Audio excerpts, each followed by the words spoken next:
To start, I just want to introduce myself. My name is Rob Cocuzzo. I'm the former editor of Nantucket Magazine. I did that for about 12 years. I now have a company called Legacy Literature where I work with private clients to tell their life stories for their families. It's my honor today to have Chris Sheppard here. He is a professor at the Art Institute of Chicago. He teaches a number of things there, but prior to that, he was a professor at the University of Chicago where he taught the great books. He received his doctorate there at the University of Chicago. He's contributed to a number of venerable publications, including the New York Times. And more personally, Chris is my cousin. On that note, I'd be remiss to say this on Father's Day, that I want to dedicate today's talk to Chris's dad, Tom Sheppard, who I have to say was my mentor in so many ways, and I'm sitting here today on Nantucket because of him, and I am the man I am because of him in so many ways. So it's only fitting that we say, thinking of him, we lost him in 2009, and we just want to dedicate that to him and know that he's looking down on us and thinking, wow, look at that. So with all that aside, Chris, thank you for being here. Nantucket is not an unfamiliar place to you. You spent some time, actually, when you're writing this book here on the island. But this book is a very interesting read because in so many ways it's a guide to how to live, but it's told in a totally unique way.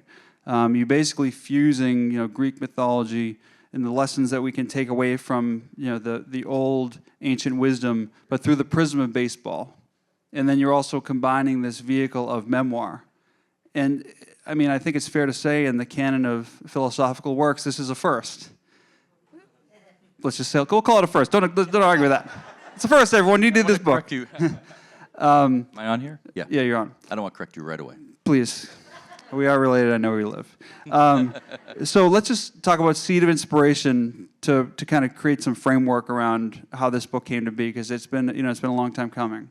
I mean, I think the seed of inspiration is an appropriate topic on Father's Day because the seed of my inspiration is sitting right there. My daughter Cecilia. The book began when I was all but dissertation at the University of Chicago, and there I was studying religion. I was studying all these questions about, what is this world and how should we best live in it? And in the beginning of the book, I give sort of a detailed personal anecdote about how that began. But the real seed of the inspiration is the question of how to be happy, how to pursue happiness. Aristotle talks about this, that the aim in life is to bring yourself to a certain kind of fruition that will result in happiness. And you can read about that in philosophy and think about what that means. But when I held my baby daughter in my arms for the first time and looked down at her, I thought to myself, what I want most in life, in my life, is for her to be happy. Like, I pursued many things in my life, including going to graduate school, like in Chicago, where the winters are what they are, that no rational criteria would define as like, this is the way you are going to be happy. But I knew when I had her, I wanted her to be happy. And I asked myself, what would I tell her in how to pursue happiness? And so that was the seed of the book. And it just so happened that I was taking care of her during the day. My wife went back to work after her maternity leave was over, and I was all but dissertation, so I had no excuse but to be the primary childcare. And I fulfilled that duty by taking her to Wrigley Field nearly every day. And so I'm sitting there with her, with the baby, and this was like our own Odyssey adventure where I was fighting all of these. I made sure I had to, we have to have, and Rob's going through this now with young kids, make sure I have the dirty diaper, like where am I going to change that? Make sure she has food and see if we can keep her happy, maybe even fall asleep. That would be great before the 7th inning. Otherwise, we can get out the 7th inning, I can make it home because we live pretty close, and I can watch the end of the game on TV, and that will be great. So these are the types of things I'm thinking about at that point, but at the same time, I thought to myself, this is the book I want to write. This little seed will grow into something that will help me figure out what is the meaning of life. And it's some combination of fighting a cyclops, wrangling a baby, and some combination of those two things. And I think it would be helpful, because it's done in such a creative way, to give some example that illustrates how the book comes together, how you convey, these lessons through, experiences that many fans have had watching, in our case, the Red Sox. And there are many, many anecdotes throughout the book, but I thought one for this hometown crowd, one that we could use as a illustrative point would be the steal. Mm-hmm. And I'm sure many people in the audience know what I'm talking about, but just give us kind of a flavor of the book. Yeah, so I don't know if you'd call this an advantage. I grew up in Boston, a Red Sox fan. I moved to Chicago and became a Cubs fan. Before recent events, that would be the equation for unhappiness.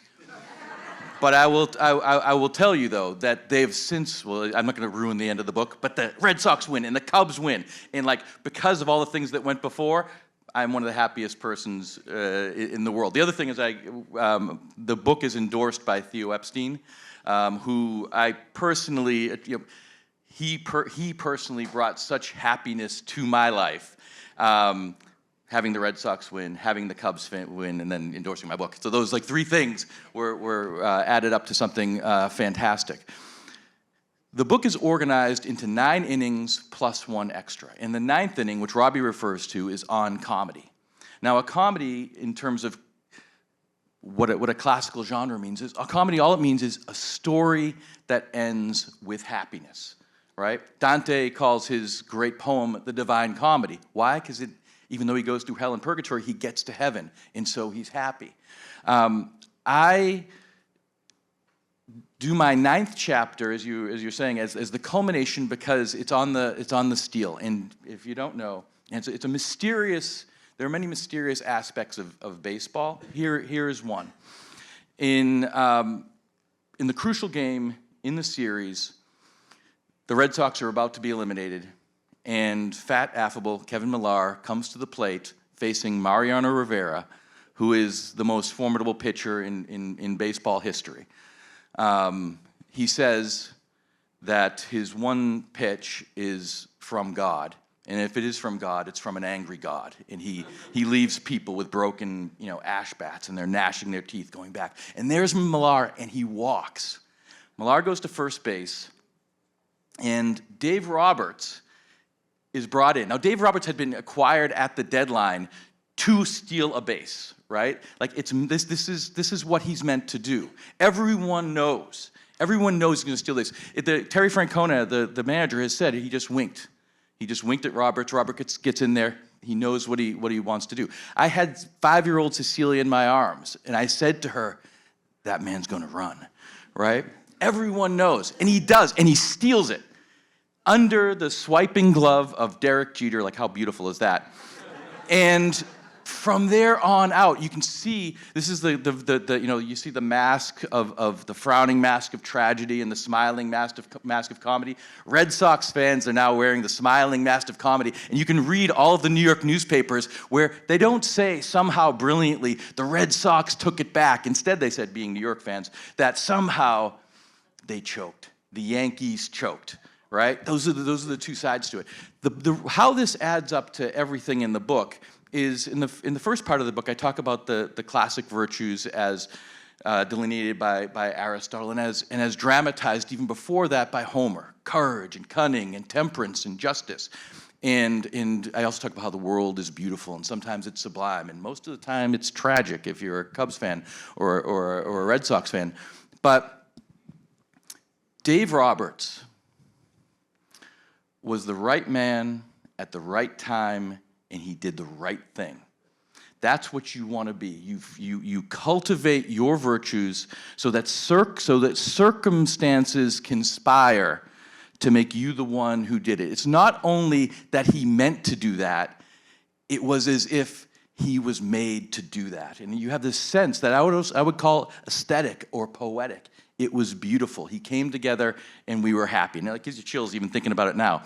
The best example of this is shortly thereafter, I was flying in to visit my mom in Boston, and some old dude was on the plane, and he was wearing a Dave Roberts jersey. And he was sitting up in the front, and he got up to get off the plane. And everyone on the plane stood up and began to applaud the Dave Roberts jersey, right? Like that's when you know you've succeeded and you've achieved mythic status. And for me, Dave Roberts, I love the man. So that's the type of energy and excitement you get from this book. I mean, you brought into these anecdotes that for Red Sox fans in particular and Cubs fans in particular, you really feel again, but then you look at it from a totally different angle, and it does become fodder for you to take with you to live your life in a more, I think, maybe thoughtful and deliberate way. One side thing I want to ask, when you were just talking about the Red Sox, I mean, Red Sox fan, Cubs fan, when I was reading the book, I was thinking, well, in a way, rooting for a challenging club like that is almost like conditioning you for life's tragedies. Is that fair to say? Well, I guess it's the point of view that you take from it. I mean, this is one of the aspects of baseball is that it trains you to encounter failure, right? Ted Williams, the greatest hitter of all time, hit 400. I know I was not a math major, but 6 times out of 10 he failed, right?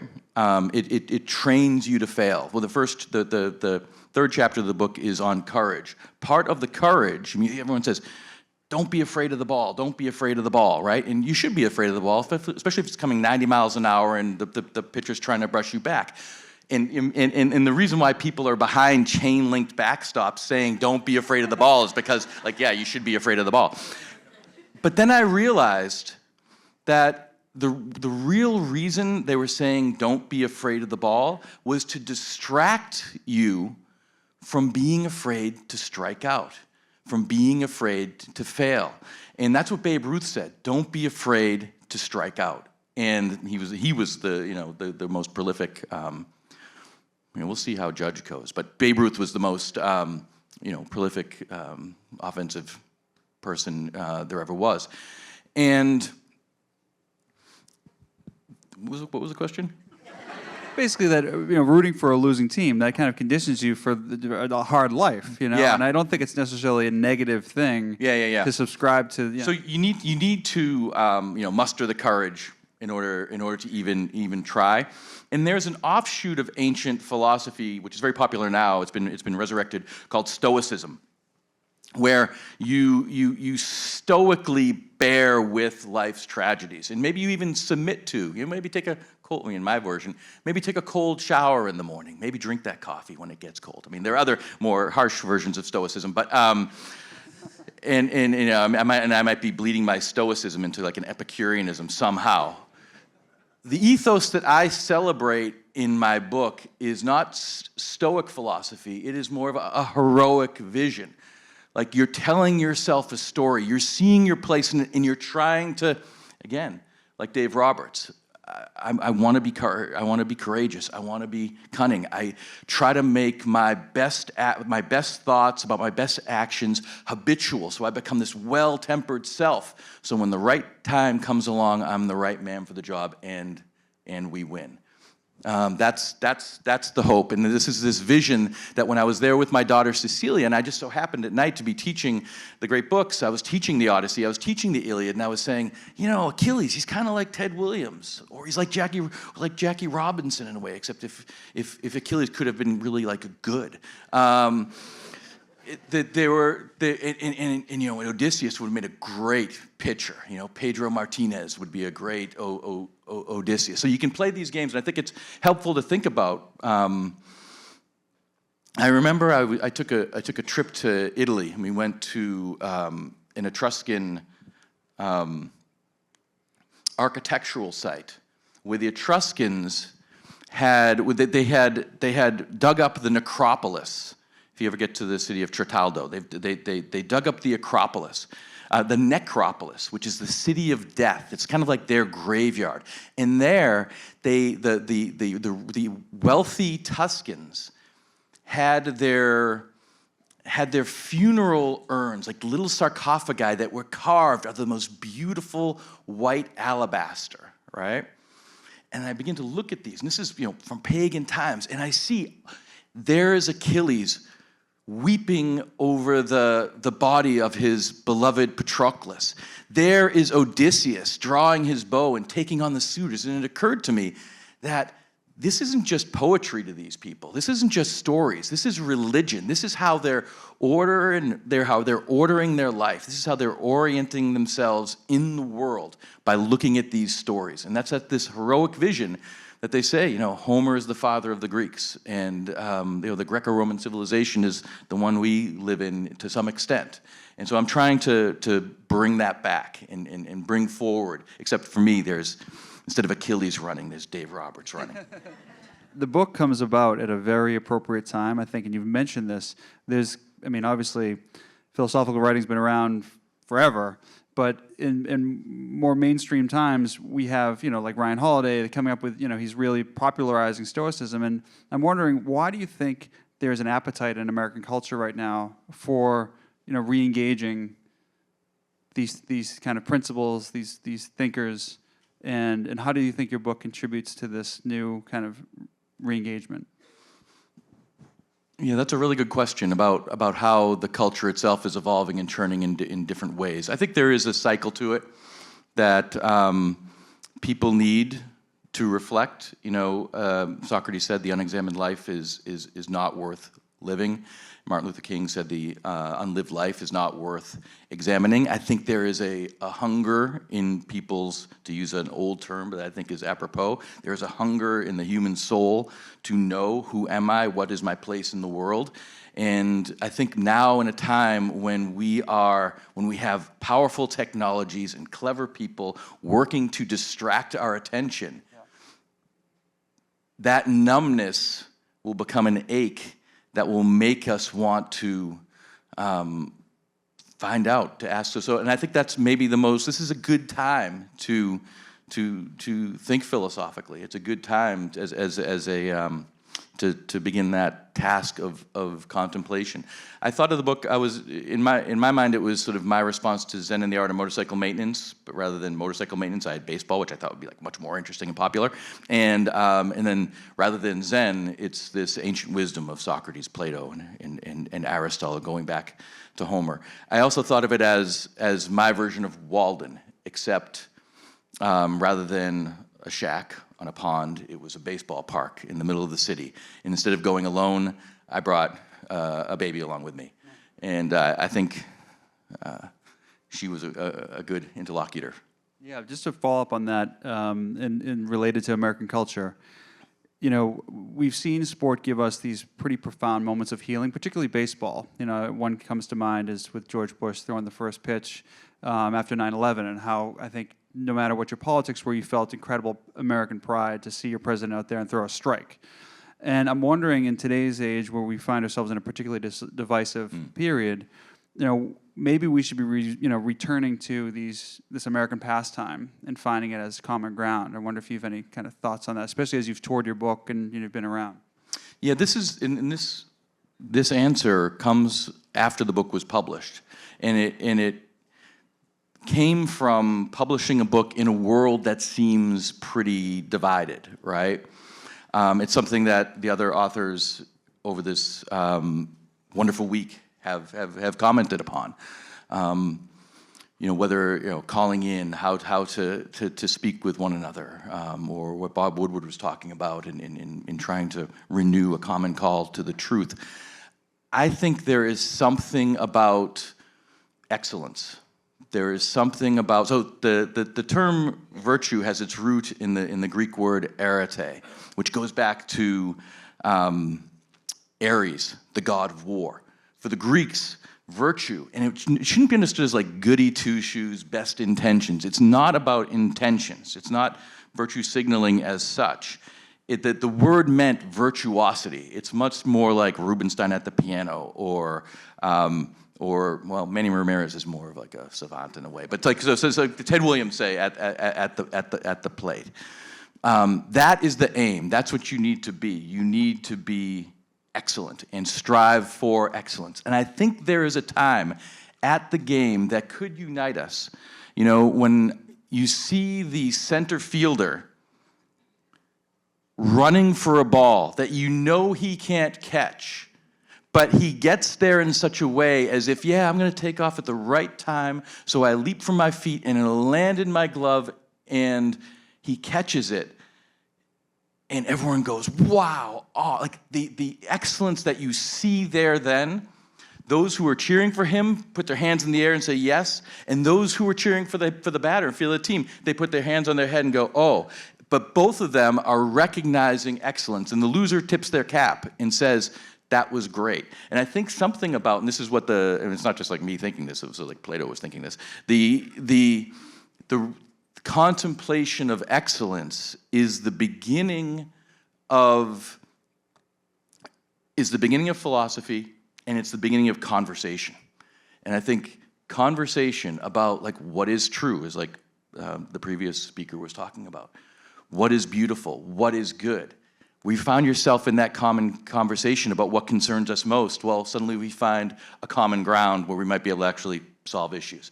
So I would say, yeah, go to the ball game, and you'll find yourself, I think, naturally drawn to these moments that are web gems. And I think it's also innate in us. I remember vividly taking my daughter for the first time to the game, and we got there early, and the players were throwing the ball back and forth, and as she's there, she reached for this ball in the sky. I think we reach for the ball. You know, you detail the actions of heroes, Dave Roberts, Ted Williams, but you also touch upon some of the more controversial figures, the Sammy Sosas, the Black Sox. And I'm wondering, when you look at how we remember heroes of Greek mythology, how do you anticipate us as a culture looking at figures like Barry Bonds or Pete Rose? Like, is their story set in stone? Is the tarnish ever going to wear off, or will that evolve as we move through time? I think there are two sides to this. One is that a hero really means just someone who's larger than life. When Charles Barkley says, I am not a role model, a hero is not necessarily a role model. Achilles is the exemplar of courage. He's the exemplar of the great warrior. The first line of the Iliad is rage. Sing me the rage of Achilles. That is a vice. This great hero is an exemplar of virtue, but he's also a cautionary tale about what is vice. So we have these stories, right? The story of Barry Bonds, the way I tell it myself, here is a man that if before he never stuck a needle in his arm was a Hall of Famer, right? And yet he cheated. He cheated at the game. There's no San Francisco Giants fans here, right? He cheated at the game that he loved and that loved him, and he undermined it in a way. So I think there's another side to it too. Sammy Sosa came back to Chicago this year and was at the Cubs convention, and the great Cubs first baseman Derek Lee was asked this question about what do you think, and he said, when someone says they're sorry, you should forgive them. Now, that is not a pagan virtue, that's a Christian virtue. And sometimes when you love someone like maybe I like Sammy Sosa, you're tempted to forgive them. But I think we should see what is exemplary and what is cautionary in these heroic figures.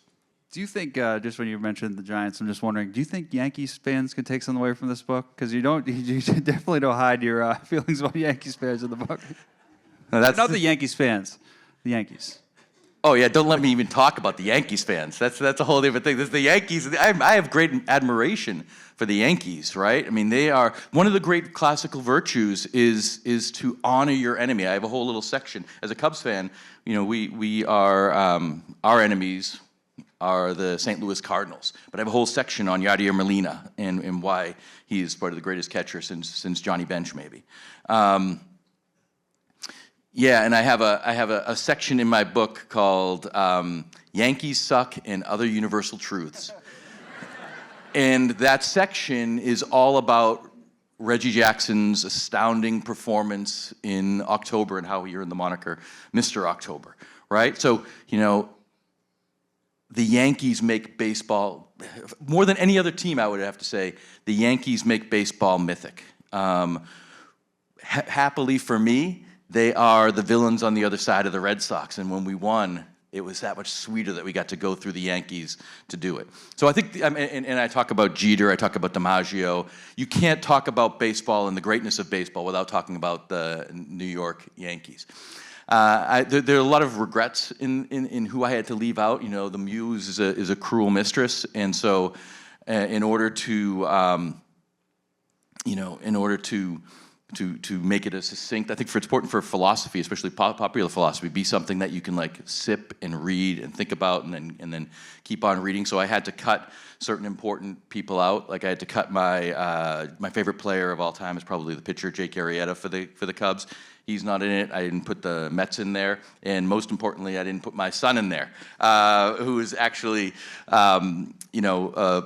overall someone who's gone to the game, gone with the game, gone to the game with me most.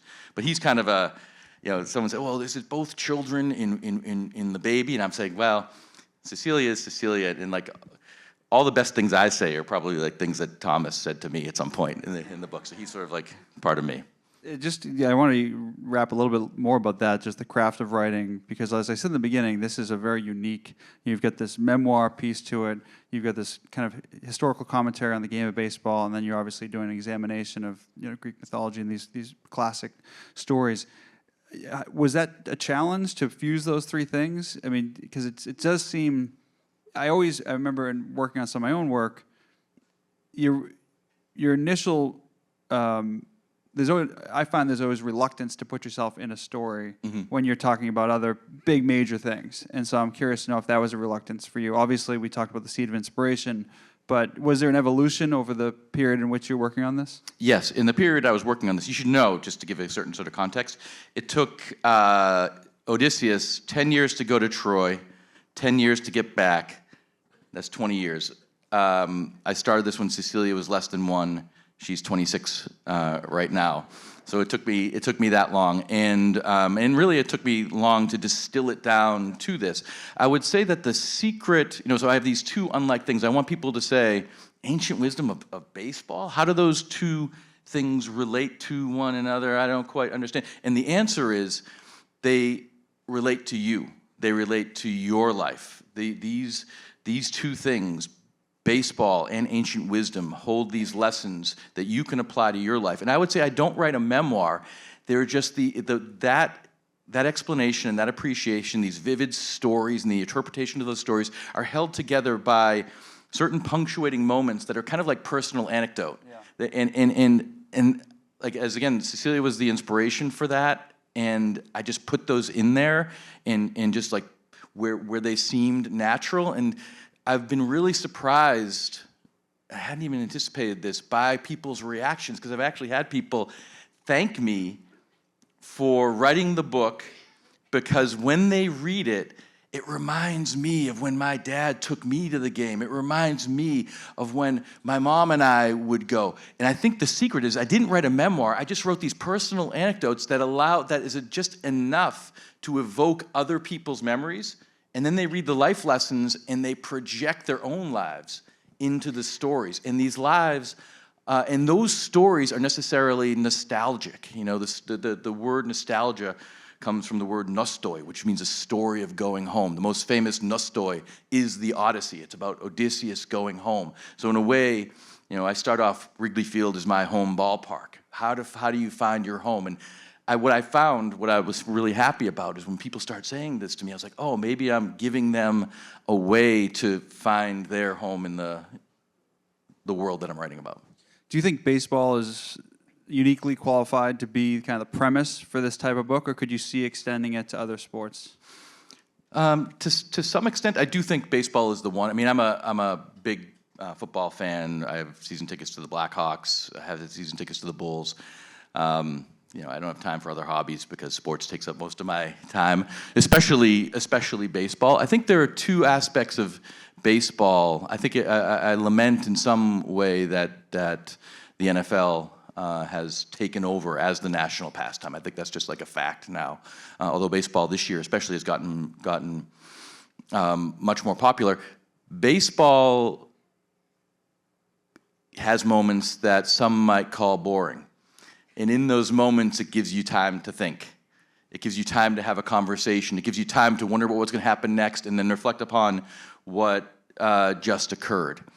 There's also an aspect of baseball that's very American. And I was actually thinking about this being here on Nantucket. You know, this festival has been kind of like a literary utopia in so many ways. See, like all these great writers and talking about literature. And I thought to myself, Frederick Douglass would be so happy looking down and seeing this, and Herman Melville would be so happy looking down and seeing this.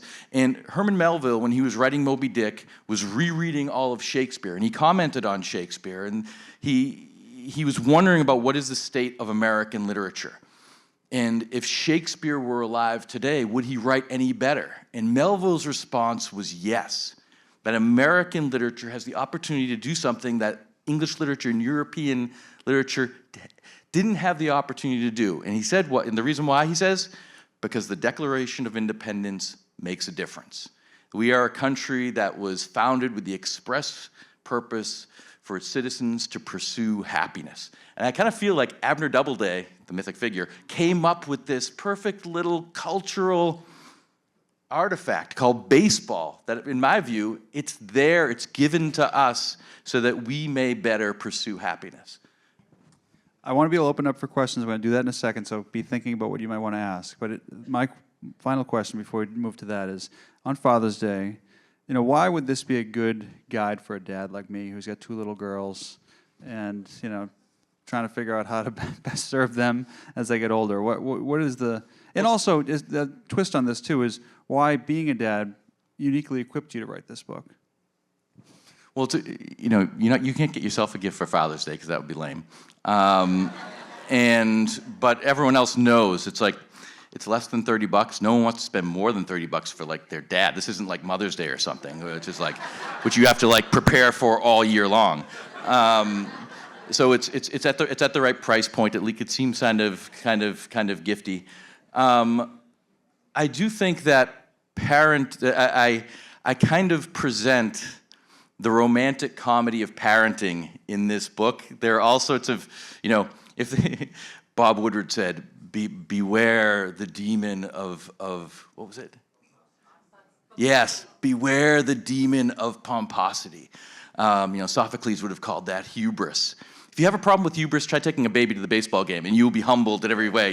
How do I feed her? All those aspects of it. But at the same time, you wouldn't change a moment of it because you're so happy and you're creating these memories. And one of the things that I got from bringing her to the game is that in going to the game now with my son, and now I'm looking back and see, oh yeah, that's when my dad brought me to the game, and that's when my grandfather brought me to the game, is you get to see someone else experience it too. So your pleasure at seeing those moments, those virtuoso moments, those bright shining moments that, like the ancient poet Pindar said, thou, the god is looking down, and their smile upon the athlete shines, and the excellence shines in the world.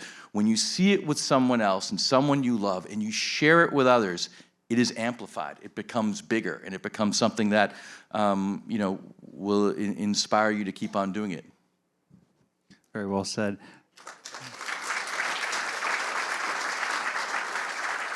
So I'd love to open up to questions. Sir? No, just tell me. I can hear you. We'll repeat it. Two questions. One philosophical and one about baseball. The first thing, the philosophical one, is that today when you ask people what happened, they said we have a lot of fun.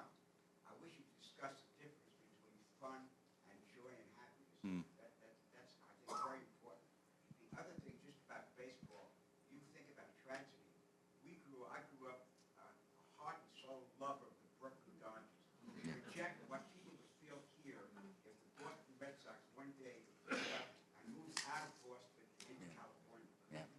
Yeah, that's like a generational loss. People feel that way. So there's two questions, one philosophical. What's the difference between happiness and joy and fun, which is a word that we use today? I address this in the book. The notion of happiness is not just fun. It is not Epicurean pleasure. A moment that I describe in the book, again, is in praise of Yadier Molina, where he gets hit by a pitch, 90 miles an hour, that hits him right in the torso. There's like a contour map of bruising that's immediately happening at that moment. I mean, everyone winces like you're watching a horror movie at that moment, yet the bases were loaded. It was the 11th inning, and his immediate response is not to wince, but to raise his arms in victory, right? That happiness had nothing to do with the excruciating pain that he was experiencing at the time. So I don't preach stoicism, I preach heroism. I also don't preach Epicureanism, which is sort of like the equivalent of fun. And I also kind of experienced this myself when the Red Sox went on to win the World Series. The last chapter, I said there are 9 chapters in the book, but there's also an extra chapter. And goes to answering your question about the baseball question about the Dodgers and what do you make of when a community loses its beloved team and it's taken away forever. There's neither baseball nor the ancient Greeks and Romans are offering you a comedy. It's not a comic vision. It might even be a tragic vision that, life isn't fair. And Aristotle says you can be the right person at the right place at the right time and do the right thing, and yet if the goddess Fortuna looks down upon you and frowns, things will not turn out well. And so I had this experience when the Red Sox won. I was like super excited because the Red Sox were in it. They were going to win, and then they won, and I'm standing up and I'm excited and euphoric, right? I was like, this is. And I sat back down and I heard a voice in my own head, and it was my voice saying to me, if it were only the Cubs. Right? And so it's like, oh, no, this isn't my turn for happiness. Like, not complete happiness. I would call up Rob, yeah, you guys won, you guys won. If it would only be the Cubs. But then I don't want to ruin the end of the book, but the Cubs win.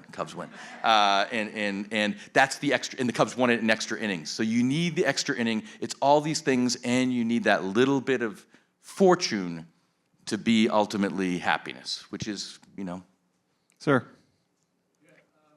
This is from another Brooklyn Dodger fan growing up, by the way, so we share something. But I'm fascinated. I want to talk about one other aspect that you touched on. I wonder how you see, which is that baseball players and all athletes, besides having to have the courage to fail, they have to fail in front of everybody. Yeah. And they have to, every day that they perform, they either won or they lost, and they can't grade it on the curve to say they almost winning is exactly the same as losing, and probably worse. And so I want to, an aspect of that I have believed for a long time that I learned was from a guy, Dick Groat, who was a MVP of the World Series in his day. And when he was asked, how he handled walking off the field when he won versus when he lost. And I thought what he said was phenomenal, that he said every time he walked off the field, he graded himself on whether he gave 100% of what he had to give. And if he did, he had a good day, and he might give him a bad day on a win and vice versa. And he had a saying that I loved, and I wanted to share and see how it is there. He said, you can take 70% of 100 or 100% of 70. The result is the same, but the person is different. And I just, the aspect of, I don't know where it fits into the bigger picture that you have, but the aspect of being willing to go out and not only fail, but be measured as having won or lost every single time. What does that relate to in the bigger picture that you talk about? Yeah, thank you for that. The question is, how do you perform, and what's your attitude toward performance in an arena where you're very likely to fail? People are more afraid of public speaking than they are of being bit by a shark. We are, as Aristotle say, we are social animals. We are political animals. It's part of who we are. The language that we use is not your own. It belongs to the community. And so to experience a kind of social death that comes with humiliation, with failure, is something that I think we justifiably fear. And then the question is, how do you stand up to it? How do you go and find the courage to do it? I think there are different ways. I think I talk in the book about Jackie Robinson in comparison to Ted Williams, and why I think Jackie Robinson's a greater hero and greater ball player than Ted Williams in a way, because he found his inspiration in doing something larger for all of humanity. You know, he was trying to enfranchise more people to pursue happiness. It wasn't just the kid against the world in the way it was for Williams. I think there's also a superiority or a difference in the cultures of ancient Greece and modern America. The Iliad and the Odyssey are stories of war. Baseball is a game. The philosopher William James said, war is this thing where the conflict brings out the best in us. The crucible of war requires of us our courage, our cunning. But it's war, and the costs of war are, you know, and James's family had lived through the Civil War. He says the task is for us to find the moral equivalent of war. Find a task that will bring out our virtues together, how we cooperate and compete in order to be virtuous. How do we do that in a way that's less than war, that's less than the problem with war? And the best example I know of this is Dusty Baker, which I will redeem for Giants fans right now because he was the great manager of the Giants, also the Cubs. And there's the film at the Baseball Hall of Fame where Dusty Baker talks about, they ask him, how do you perform on the biggest of stages? And he said, well, you know, when I was a little boy and playing ball in the sandlot, it was always the 9th inning of the 7th game of the World Series, and it was down to me. And then, when it was the 9th inning of the 7th game of the World Series, and it was all down to me, I just pretended like I was that little boy playing at the sandlot. And so that attitude of play is a virtue that might be an American virtue that we can add to the mix and make our pursuit of happiness. Maybe we can live a comedy and we don't have to live the tragedy of the Greeks and Romans. I think we have time for one more. Yes, ma'am. If you could watch a baseball game with 3 baseball greats, who would they be? Thank you very much. Yeah, that would be a happy Father's Day. Okay. Well, let me answer this one question real quick. The 3 greats I would want to have. I'd want to have Babe Ruth on one side to talk to me about hitting. I'd want to have Satchel Paige on the other side to talk about pitching. And my dad played baseball, so I would like to have him back with me to appreciate that moment.